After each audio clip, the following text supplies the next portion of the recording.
झारखंड शिक्षक पात्रता परीक्षा की तैयारी करने वाले तमाम अभ्यर्थियों को मैं इस चैनल के माध्यम से तहे दिल से स्वागत करता हूं। आइए दोस्तों, मैथ का कुछ महत्वपूर्ण प्रश्न लेकर के आया हूं, जो कि जेसीईआरटी बुक से लिया गया ये प्रश्न है, जो कि आपके एग्जाम में यहाँ से प्रश्न जो है 100% पूछे ही जाते हैं। ठीक है, तो आइए हम लोग इन प्रश्नों को करते हैं। यदि आप मेरे चैनल पर पहली बार विजिट किए हैं तो दोस्तों चैनल को जरूर सब्सक्राइब कर लीजिएगा, ताकि जब भी मैं जेटेड से संबंधित कोई भी वीडियो अपलोड करूं इस चैनल पे, उसका नोटिफिकेशन आप तक सबसे पहले पहुंच पाए। ठीक है, तो आप लोग जरूर बने रहिएगा दोस्तों। 1-2 मिनट देख करके आप बैक हो जाते हैं, तो 1-2 मिनट देखने से आपको कुछ होने वाला नहीं है। आप एक बार पूरा वीडियो को देखिए, आपको समझ में जरूर आएगा। ठीक है, देखिए यहाँ पर देखिए बीच बीच में हम जो है प्रश्नों को समझाते हैं, और उसके अकॉर्डिंग जो सूत्र यूज होने वाला होता है, जो ट्रिक यूज होने वाला है, उसको यूज करते हैं। ठीक है, तो आप लोग जरूर देखेंगे। देखिए ये उदाहरण आपका लिया गया है। ठीक है, 1-2 उदाहरण कराएंगे, 2-3 उदाहरण करेंगे, इसके बाद प्रश्न कराएंगे। ठीक है, तो देखिए चित्र में आपका पी ओ आर, कौन पी ओ आर कहां पर है? देखिए यहाँ पर पी ओ, यहाँ पर ओ है, अब ये आर है। ठीक है, ये वाला कौन के बारे में बात बोला जा रहा है। ठीक है, फिर बोला जा रहा है कि वह कौन क्यू ओ आर, देखिए क्यू ओ आर, ये वाला कौन के बारे में बोला जा रहा है। दोस्तों एक रैखिक कोण युग्म बनाते हैं, ये रैखिक युग्म बनाते हैं क्योंकि दोनों जो है ये वाला लाइन जो देख रहे हैं ना, इसी के ऊपर जो है दोनों एक बिंदु पर बन रहा है, तो इस कोण को हम लोग रैखिक युग्म बोलते हैं। ठीक है, तो फिर बोला जा रहा है कि a माइनस बी बराबर 80 हो, मतलब a में से b घटाएंगे तो 80 आना चाहिए। ठीक है, तो फिर बोला जा रहा है कि a व b के मान ज्ञात कीजिए। ध्यान दीजिएगा, यहाँ पर a माइनस बी का वैल्यू जो है ये 80 दिया गया है दोस्तों। ठीक है, कितना दिया गया है? 80 दिया गया है। अब बताइए कि a प्लस बी का वैल्यू क्या होगा? तो आप कहेंगे 180 होगा, क्योंकि ये क्या है? रैखिक युग्म बना रहा है, रैखिक युग्म बना रहा है दोस्तों। और रैखिक युग्म हम जानते हैं कि यहाँ कितना ही कोण बन जाएगा, ऐसे ऐसे ये सभी मिलाकर के एक ही तरफ है, इस रेखा के एक ही तरफ है और एक बिंदु पर है, इसलिए 180 डिग्री का होगा। ठीक है, तो दो कोण है, 180 ले लिए। ठीक है, अब आपको क्या करना है दोस्तों, यहाँ देखिए ये प्लस है, ये माइनस घट जाएगा, मतलब कट जाएगा। एक ए और एक ए, 2a बराबर, इधर देखिए दोनों प्लस में है, तो ये क्या हो जाएगा? जुट जाएगा। इसको जोड़ दीजिएगा, 8 8 16 का 6 हासिल हो गया, एक एक 260, ये 2 गुना में से आएगा भागा में, तो कटेगा, 130 बचेगा, यानी कि a का वैल्यू 130 आ गया। ठीक है, a का वैल्यू 130 आ गया। अब आपको जो है a का वैल्यू तो पता हो गया 130, हम जानते हैं कि दोनों मिलाकर के 180 होता है रैखिक युग्म से, एक को घटा दिया जाए तो क्या दूसरा कोण नहीं बच जाएगा? तो दूसरा बचेगा, वो कौन सा कोण बचेगा? बी बचेगा, यानी कि बी का वैल्यू 50 आया और ए का वैल्यू 130 आ गया। फाइनली हमारा आंसर हो गया। ठीक है, तो ए और बी 130 और 50, ऑप्शन ए के साथ आपका आंसर चला जाएगा। ठीक है, इसके बाद देखिए दोस्तों हम लोग प्रश्न संख्या 2 देखेंगे। ठीक है, प्रत्येक टाइप का प्रश्न यहाँ पर मैं लेकर के आया हूँ। ठीक है, और इस तरह के प्रश्न आपके एग्जाम में आते ही आते हैं। कहता है कि यदि किसी कोण x के समपूरक और पूरक कोणों का योग 240 रुपया है। ठीक है दोस्तों, पूरक कोण जो होता है वो 90 डिग्री होता है। ठीक है, तो एक कोण अगर हम मान लीजिए x का पूछा जा रहा है यहाँ पर, तो एक कोण x है तो दूसरा जो होगा वो 90 में से घटा करके होगा। ठीक है, यानी कि x का पूरक जो होगा, x का पूरक जो होगा दोस्तों वो कितना होगा? 90 माइनस x होगा। ठीक है, और समपूरक क्या होगा? x का समपूरक। ठीक है, समपूरक क्या होगा दोस्तों? तो आप कहेंगे 180 माइनस x होगा। ठीक है, 180 माइनस x होगा, और दोनों का योग जो है 240 दिया गया है। ठीक है, 240 दिया गया है, तो यहाँ पर योग कर लीजिए, 90 minus x plus 180 minus x, इन दोनों का योग कीजिए और बराबर में कितना ले लीजिए? 240। ठीक है, क्योंकि दोनों का योग 240 दिया गया है। अब इसको ऐड कीजिए, ये देख रहे हैं x और x माइनस 2x, ये क्या है? 180 है और 90 है, तो ये हो जाएगा 270 हो जाएगा, दोनों को मिला देंगे तो। इधर 240 है आपका, यहाँ पर माइनस 2x बच गया, और इधर जो है आप देख रहे हैं 240 है, 270 प्लस में उधर जाएगा माइनस में, इसको जब घटा दिया जाए तो दोस्तों यहाँ पर 30 डिग्री आएगा, वो भी माइनस में। 2 से काट दीजिएगा, 15 दूना 30 और माइनस से माइनस उड़ जाएगा, यानी कि x बराबर 15 डिग्री आया। लेकिन यहां तक बात नहीं है, यहां तक बात नहीं है। क्वेश्चन में आपको देखिए यहाँ बात है, बात क्या है कि 3x माइनस 20 का वैल्यू निकालने के लिए बोला जा रहा है। तो 3 गुना x का वैल्यू 15 रखना है, माइनस 20। 15 क्यों रखना है? क्योंकि x का वैल्यू हमने 15 लाया है, ठीक है। अब इसको 15 तिया 45 कर लीजिए, माइनस 20 कर दीजिए, आपका फाइनली आंसर 25 आने वाला है, जो कि ऑप्शन सी में दिया गया है, ठीक है। ऑप्शन सी में दिया गया है दोस्तों। चलिए नेक्स्ट प्रश्न करते हैं। ये रहा आपका स्क्रीन पे, ठीक है, ये रहा आपका स्क्रीन पे। दोस्तों प्रश्न है कि एक वृत्त की त्रिज्या 10 सेमी है, एक वृत्त की त्रिज्या 10 सेमी है तथा इस वृत्त की एक जीवा की लंबाई 12 सेंटीमीटर है, ठीक है। तो इस जीवा की केंद्र से दूरी कितनी है, ठीक है, केंद्र से दूरी कितनी है। ध्यान देना यह है कि जैसे मान लीजिए एक वृत्त है, ठीक है, और इस वृत्त की त्रिज्या, त्रिज्या मतलब वृत्त के केंद्र से परिधि तक के बीच की दूरी को त्रिज्या कहते हैं, ठीक है। ये त्रिज्या हुआ 10 है, ठीक है। अब जो है एक जीवा ले लेते हैं, इसका केंद्र से कितना दूरी, ये वाला दूरी निकालना है, ठीक है। तो जीवा की लंबाई दिया गया है यहां से यहां तक कितना, 12। दोस्तों 12 दिया गया है। हम जानते हैं कि वृत्त के केंद्र से वृत्त के जीवा पर डाला गया लंब समद्विभाजित करता है इस वृत्त को, यानी कि यहां से यहां जो है आपका 6 हो जाएगा और यहां से यहां भी 6 हो जाएगा। अब रही बात कि ये जो आप देख रहे हैं ये क्या है, त्रिज्या है। त्रिज्या इसको भी खींच सकते हैं ऐसे, ठीक है। तो ये भी आपका 10 ही होगा, ठीक है। अब देखिए ये 6 हो गया, ये 10 हो गया, और ये जो आप देख रहे हैं लंब समद्विभाजक है। लंब कहने का मतलब कि ये लंब मतलब परपेंडिकुलर हो गया। परपेंडिकुलर जो है समकोण त्रिभुज यहाँ बनने लगा, तो समकोण त्रिभुज में क्या होता है, बड़ी भुजा को कर्ण कहते हैं, छोटी भुजा को आधार कहते हैं और लंब कहते हैं। छोटी भुजा 6 है, 6 को स्क्वायर करके माइनस कर लेंगे, ठीक है। माइनस करेंगे प्लस माइनस, ठीक है, क्योंकि छोटा भुजा निकालना, बड़ा भुजा निकलता तो छोटा वाला दोनों को जोड़ करके निकालते हैं।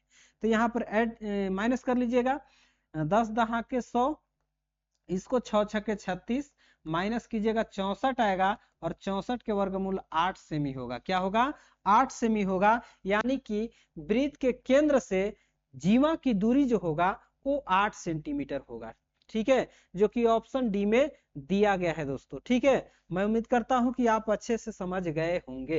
देखिए आयलर सूत्र से संबंधित भी एक प्रश्न पूछा जाएगा आपका, ठीक है। तो आयलर से संबंधित एक प्रश्न को हम लोग देखेंगे, ठीक है। देखिए यहाँ पर किसी बहुफलक के 7 फलक हैं, 7 फलक हैं, यानी कि फेस जो है वो 7 है, ठीक है।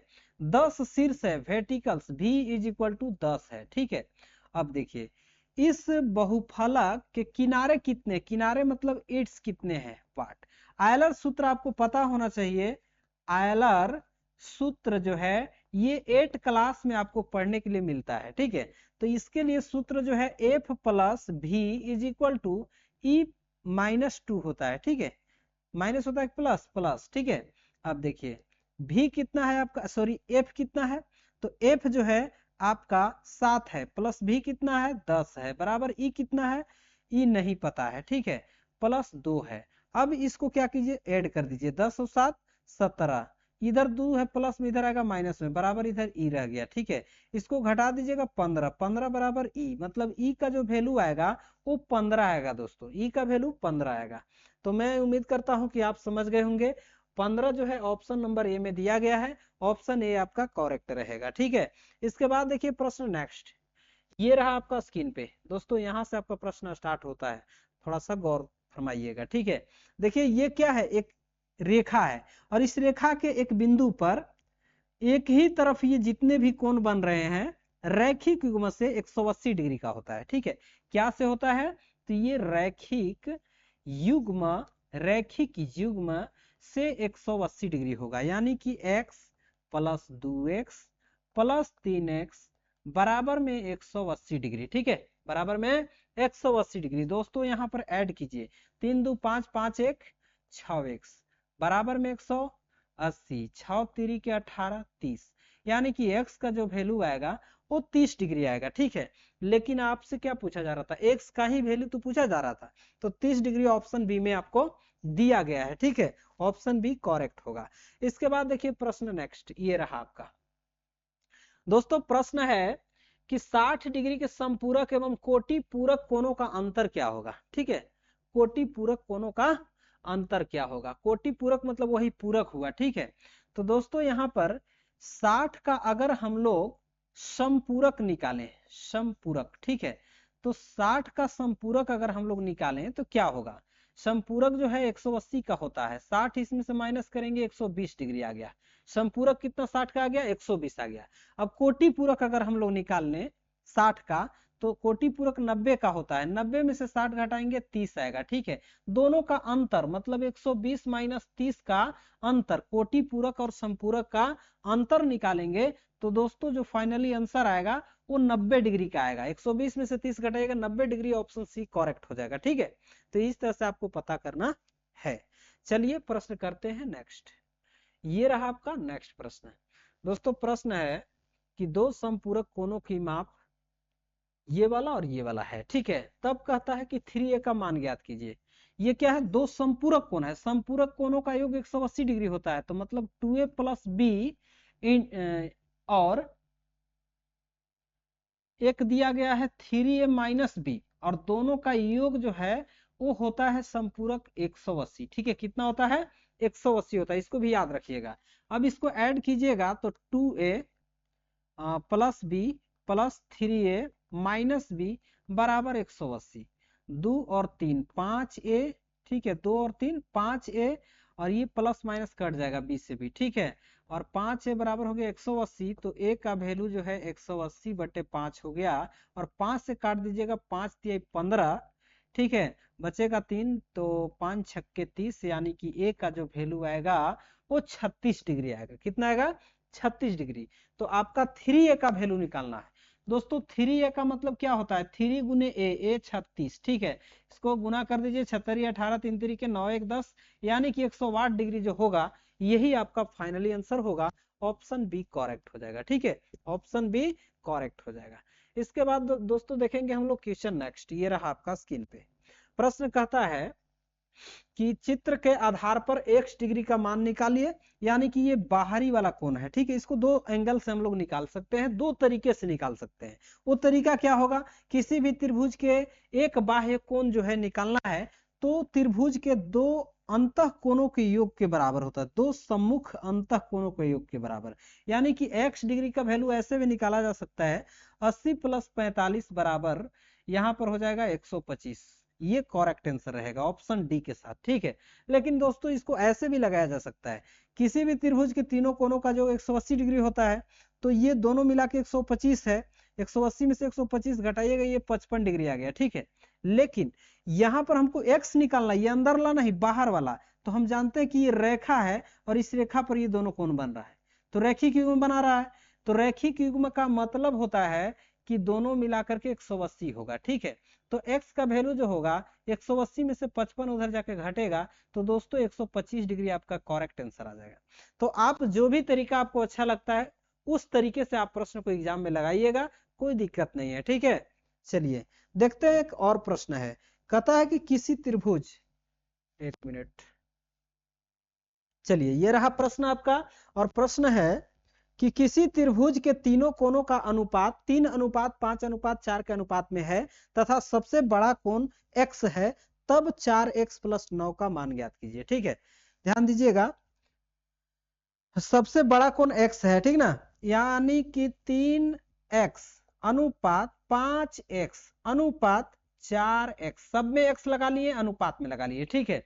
अब देखिए ये क्या है, तो त्रिभुज के तीन कोण का अनुपात है, और हम जानते हैं कि किसी भी त्रिभुज के तीनों कोणों का योग 180 डिग्री होता है। कितना होता है दोस्तों, 180 डिग्री होता है, ठीक है। अब इसको ऐड कीजिए, 5 4 9, 5 4 9, 9 और 3 12, 12x बराबर 180। दोस्तों x का जो वैल्यू आएगा ये 180 बटे 12 आएगा, ठीक है। जब 12 से भाग करेंगे इसको, तो 12 इकाई 12, 12 पचे 60, यानी कि 15 बार में कटेगा, ठीक है, 15 बार में कटेगा। तो 15 जो आएगा ये x का वैल्यू आ गया, ठीक है, x का वैल्यू आ गया। आपसे पूछा जा रहा है कि x सबसे बड़ा कोण है, तो 4x + 90, x क्या है, सबसे बड़ा कोण है, तो 4x सबसे बड़ा कौन है यहाँ पर 5 है अनुपात में, यानी कि 5x का वैल्यू निकाल लीजिए। 5 गुने x का वैल्यू 15 आया, 15 पचे 75, बड़ा कोण का मान हमारा 75 आ गया। जबकि यहाँ पर 4x प्लस 9 डिग्री का वैल्यू निकालना है। ठीक है, 4 गुने x का वैल्यू आ गया 15, बड़ा कोण 15 प्लस 9। ठीक है, गुना कर दीजिए, 5 के 20 के 0 हासिल, 2 7 28 30, 300 प्लस 9, इसको ऐड कर दीजिएगा, 309 आपका फाइनली आंसर आने वाला है। ठीक है, तो 309 जो है ऑप्शन बी में दिया गया है, यही आपका करेक्ट आंसर रहेगा दोस्तों। ठीक है, मैं उम्मीद करता हूं कि बहुत शानदार तरीके से आपका ये प्रश्न समझ में आ गया होगा। और देखिए यहाँ पर थोड़ा सा शायद क्वेश्चन का आंसर आप लोगों को नहीं दिखाई दे रहा होगा, इसलिए थोड़ा सा हम दिखाने का प्रयास जो है आप लोगों को कर रहे हैं। ठीक है, थोड़ा सा जो है आप लोगों का देखिए यहाँ पर टिक आउट दिखाई दे दिया, यहाँ पर आप देख रहे होंगे ये दिखाई दे रहा है, तो यही आपका आंसर है। ठीक है दोस्तों, ये क्लास आप लोगों को अच्छा लगा तो चैनल को सब्सक्राइब कीजिएगा, वीडियो को लाइक एंड अपने दोस्तों के साथ जरूर शेयर कीजिएगा। मिलते हैं नेक्स्ट वीडियो में, तब तक के लिए thanks for watching this video.